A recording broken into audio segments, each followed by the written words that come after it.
وک خیرینم باید آخر دبو هر شبتا خینام بوی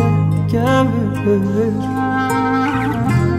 حس کرناتن چکن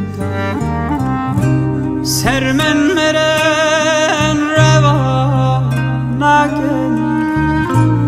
از بوم گورات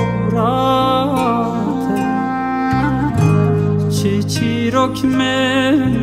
توانا